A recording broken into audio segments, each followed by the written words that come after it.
Bienvenido a Análisis y Debate. Hoy estaremos compartiendo como siempre con ustedes todos los temas que han acontecido hasta este momento.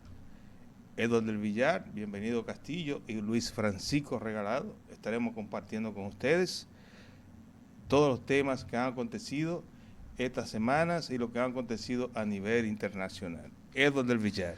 Saludos, bienvenido Castillo y saludo a ese público por su sintonía. Gracias por preferirnos y permitirnos entrar a sus hogares y analizar y debatir junto con nosotros los temas más importantes que han sucedido durante todas las semanas.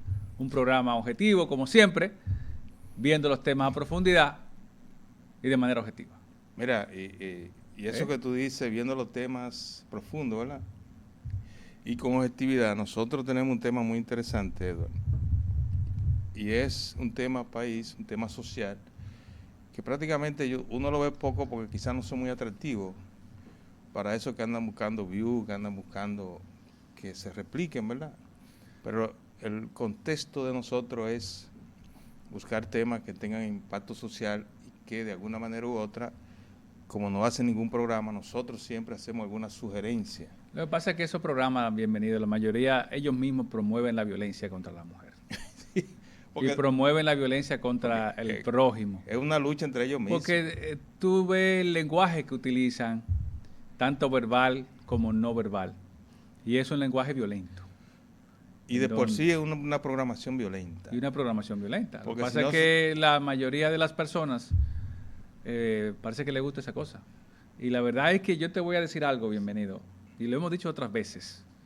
De alguna manera, sin querer poner algún tipo de censura a los medios de comunicación. Pero hay que tomar medidas. Porque la variedad de cosas, quiero llamarle de esa manera, que uno se encuentra en las redes sociales, hablan de cualquier cosa, hasta de la violencia, de cómo hacen la violencia en las cárceles. Yo he visto programas especializados de eso. Sí. O sea, esas son cosas que no debieran estar saliendo y que los jóvenes tengan acceso a ese tipo de cosas. Como una promoción. Como que es un logro, ¿no? Y porque en la cárcel yo hacía tal cosa. O sea, como replicando todas esas desviaciones sociales como grandes logros, como grandes historias. Oye, yo creo que hay que tener cierto nivel de pudor. Porque realmente, como todo el mundo ahora tiene acceso, ¿verdad? Se ha convertido en un periodista de casi 2 millones de teléfonos celulares que hay en la calle. Todo el mundo entiende que todo lo que se habla y se dice debe pasarlo por ahí. Pero es por eso, y es interesante el tema que nosotros vamos a tratar hoy, y es precisamente los feminicidios. Los feminicidios tienen detrás un sinnúmero de variables que inciden en todo eso, y aunque la gente no lo crea, eso que tú decías también incide en esa violencia. Y sobre todo cuando de alguna manera algunos masculinos como nosotros a veces quieren justificar eso. Yo he escuchado a algunos periodistas, amigos, que dicen, no, lo que pasa es que la mujer dominicana es chapeadora. O sea, le coge el dinero a alguien, salen, el hombre paga, o le pide un dinero, y entonces después no quiere, ya el hombre siente que tiene un derecho sobre ella, y si ella no responde a eso, pues entonces actúan como actúan. No, tratando como que de justificar. Quizás eso fue un pago, una cuestión. Exacto, o sea, tratando de justificar que tú estás comprando algo. Mira, no digo que no suceda ese tipo de tigraje, vamos a llamarlo de alguna manera. Pero no es verdad que eso le da el derecho a ningún hombre con alguna mujer porque le dé algo, ¿eh? Y tampoco te da derecho a tú quitarle la vida a alguien simplemente porque ese otro ser humano no quiera acceder a tus deseos o a su forma de actuar o que te digo. Mira, hay un tema, Eduardo, que yo quisiera, antes que nada, para que nosotros entonces hagamos ese análisis que estamos haciendo, y es prácticamente que para este año 2026, en el primer semestre, va por el número de 47 feminicidios, y hubo un aumento del 74% con relación al año 2025. ¿Solo en el primer semestre? Es el primer semestre de este año. O sea, eso es impactante. Lo que pasa es cuando, bueno, no voy a hacer referencia con otros temas que hemos tenido con relación a la pandemia y otras cosas, pero fíjate que hay varias variables que yo quiero que tú conozcas, que son como el caso del lugar de los hechos, el caso de la falta de denuncia, que tú y yo estuvimos hablando de eso ayer. El lugar de los hechos, en la gran mayoría, son crímenes de un público, prácticamente, que se da entre 38 y de 47 casos. En el primer semestre, esto fue en la propia casa de la víctima. O sea, significa entonces que el victimario va y visita va ahí. y visita ahí, la víctima entiende que es una persona que le tiene afecto. No, y lo que tú dijiste ahorita, que cree que eso es de él. Que cree que eso es de él. Eso es parte de él. Y es por eso que nosotros queremos, porque tú sabes que hay un grupo que nos sigue, que siempre ve este medios, y que realmente le dan seguimiento a lo que nosotros hablamos. Pero la falta de denuncia, y que es un dato interesante, Edward, porque fíjate que la mayoría de las violencias se dan de la denuncia, que existen alrededor de, fueron más de 17.552 denuncias, y de esas 17.000 denuncias fueron solo 7.644 solicitudes que fueron de protección, y de esos que fueron a protección, que tú sabes que hay una casa para proteger eso, solo fueron 2.334. O sea, lo que significa que... O sea, que casi un cuarto. Un cuarto, más o menos. 20% fueron a casa de protección. De protección. Y eso, algo que tú decías, con relación a eso que tú y yo hablábamos, era que yo pensaba que la gente iba y denunciaba.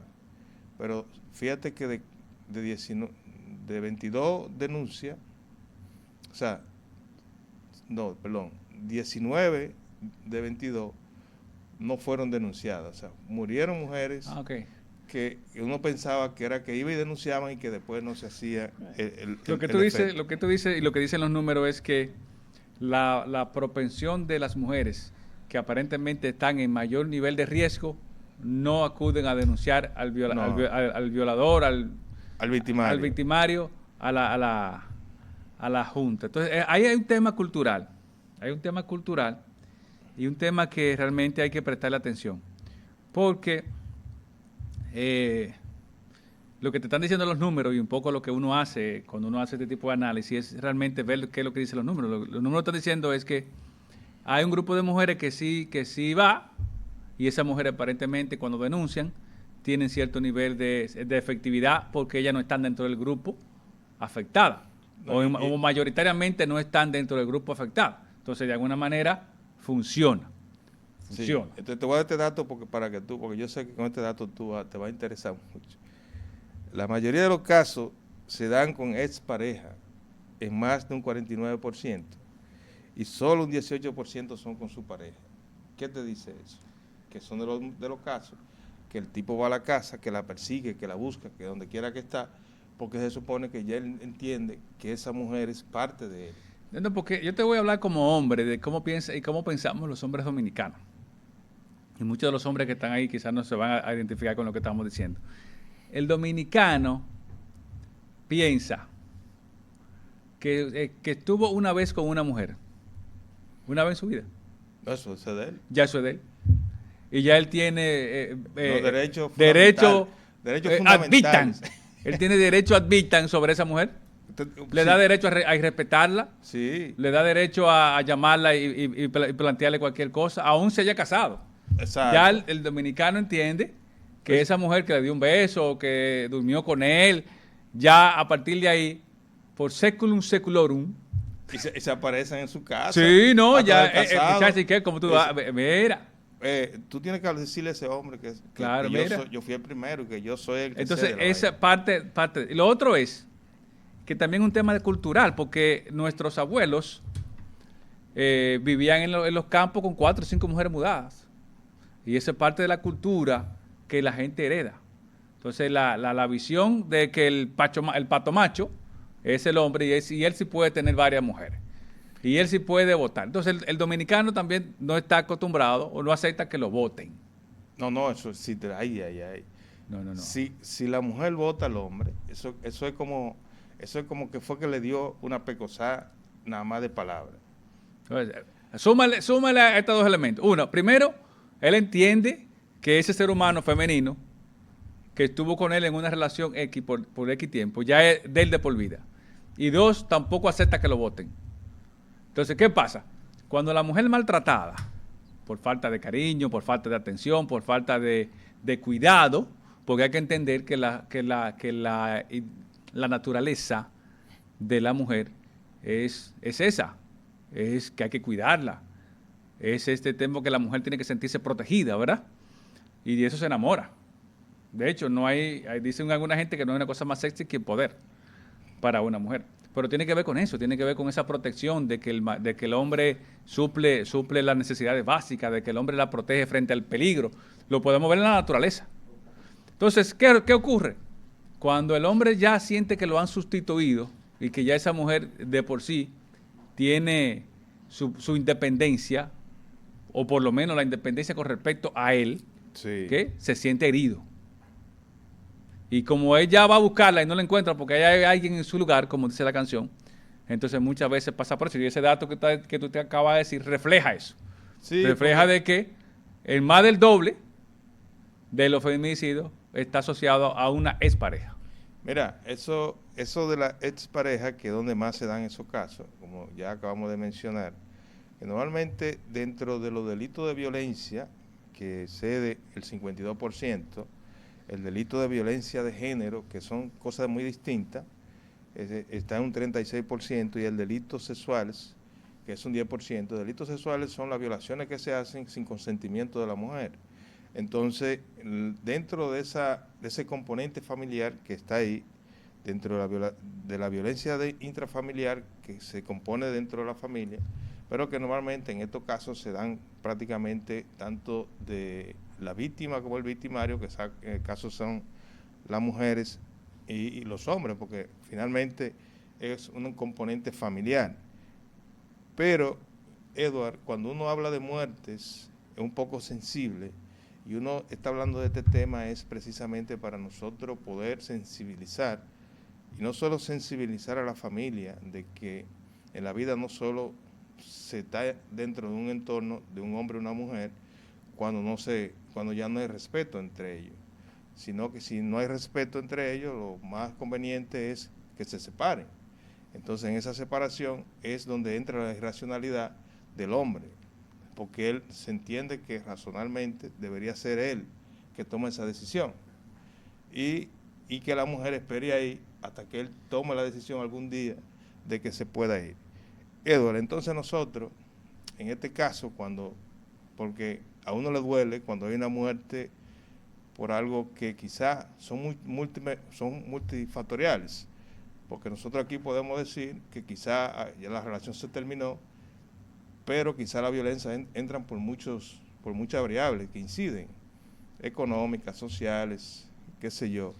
Y yo te voy a decir algo. Y de cualquier otro tipo. Bienvenido. Mira, parte de las enseñanzas o de las revelaciones que dejó a la vista de todos la pandemia es que aquí hay más gente con problemas psicológicos, más de lo que uno piensa. Con muchos problemas mentales. No quiero decir mentales, porque ya estamos hablando casi de locos. Que hubo un psicólogo que dijo que estaba excediendo prácticamente el 10% de las personas de la población dominicana que tenía problemas mentales. Es decir, que eso que tú dices no está lejos de la realidad. Y parece que la pandemia entonces como que hizo una expansión del problema, y eso ha tenido como raíz que esa cultura que viene de hace mucho tiempo, porque yo recuerdo que en mi casa siempre, porque lo que nacimos en la época que nosotros estamos, sí. Los viejos eran los generales. Sí. Y ahí se hacía lo que decían esos generales. Y nosotros, yo recuerdo que cuando nada más con una mirada ya nosotros sabíamos lo que debía que hacer, cuando ese viejo nos miraba y decía, mira, con la vista, ya tú sabías que tenía que desaparecerte de ahí, irte a esconder y hacer lo que sea. Ahora, ¿qué pasa con esto? Nosotros, en este programa, Edward, tú sabes que parece que el método que utiliza el ministerio o quienes inciden en que tenga un método de prevención para hacer que estos problemas que suceden en el país con relación a la familia y que de alguna manera está incidiendo, Edward, ese método no está siendo factible. Ese método, porque si tú tienes un incremento de violencia año por año, se supone entonces que el método no está funcionando. No, definitivamente yo sé que nos están haciendo señas para que nos vayamos a la pausa, pero las intervenciones deben ser integrales. Y las conductas individuales, si te fijas en el dato primero que tú diste de que el 90% de los feminicidios corresponden a mujeres que nunca hicieron una denuncia. O sea, si no llega al sistema, es complicado saber qué está ocurriendo. Pero eso, entonces, la política pública debe primero analizar cuáles son los factores de esa cosa, de ese problema, e ir a la raíz. Entonces, programas, quizás, se me ocurre a mí, programa permanente de comunicación orientado a que la mujer pueda ver algunos signos, algunos indicadores que pueda tú decirte, mira, es que Edward del Villar es violento, que Bienvenido Castillo es violento, mira, ve buscando la manera. Pero también hay que darle espacio de protección a esas mujeres porque también corresponde muchas veces a mujeres que no saben hacer nada. Entonces, hay que enseñar a las mujeres que puedan valerse por sí mismas, hay que trabajar el tema de educación en las familias, pero cuando tú tienes una población en donde gran parte de los hogares son uniparentales y generalmente administrados por mujeres, entonces hay muchas cosas por las cuales hay que trabajar. Y de ahí yo entiendo que los ministerios asociados a esto, en este caso el Ministerio de la Mujer, el Ministerio de la Juventud, tienen mucha arena que mover. Sí, yo creo que nosotros vamos a ir a una pausa comerciales. Cuando regresemos, vamos a mencionar 2 o 3 países. Vamos a coger unos minuticos para mencionar algunos países que quizá ya tienen algunos métodos que no sé si solucionaron el problema, pero creo que son viables por algo que tú decías, porque estos números que se están dando quizá no es solamente para publicarlo. O sea, ahí esa publicación que hace el Ministerio Público, que hace un boletín, yo quisiera que esas informaciones que se publican ahí no solamente se analicen como estadísticas, sino que se tomen decisiones. Porque fíjate que dentro de 2 variables de esas, nosotros cogemos y ya tú puedes ir buscando cómo hacer un método. Entonces, vamos a ver eso después de las pausas comerciales. Cuando regresemos estaremos tratando esos temas aquí en Análisis y Debate.